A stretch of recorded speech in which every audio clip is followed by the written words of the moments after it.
જે ફોટો આપ જોઈ રહ્યા છો તે નારસિંગભાઈ રાઠવાનો ફોટો છે અને નારસિંગભાઈ રાઠવા કવાંટ તાલુકાના સિહાદા ગામના વતની છે. નારસિંગભાઈ રાઠવા ગઈકાલે તેમના વિસ્તારમાંથી બીજા વિસ્તારની અંદર નદીના પ્રવાહમાં થઈને પસાર થઈ રહ્યા હતા. તે જ વખતે અચાનક પાણીનો પ્રવાહ વધી ગયો હતો, એટલે કે ઉપરવાસમાં જે વરસાદ થયો હતો તેને લઈને આ જે ધામણી નદી છે તેની અંદર પ્રવાહ વધી જતા નારસિંગભાઈ રાઠવા આ નદીની અંદર તણાયા હતા. ગામના લોકોને જાણ થતાં તેઓ તાત્કાલિક દોડી આવ્યા હતા અને નારસિંગભાઈની શોધખોળ આરંભી હતી. પરંતુ ગઈકાલે નારસિંગભાઈ તેમને મળ્યા ન હતા અને આજ વહેલી સવારે ફરીથી તેમને શોધવાની જ્યારે કોશિશ કરી તો નારસિંગભાઈનો તેમને મૃતદેહ મળી આવ્યો.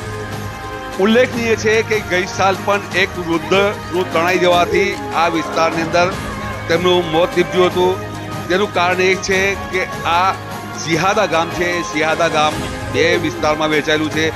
એક વિસ્તારમાંથી બીજા વિસ્તારમાં જો જવું હોય તો તેમને નદીમાંથી અથવા તો છલિયા પરથી પસાર થવું પડે છે અને અચાનક જો પાણીનો પ્રવાહ વધે તો તણાઈ જવાના અનેક બનાવો બન્યા છે.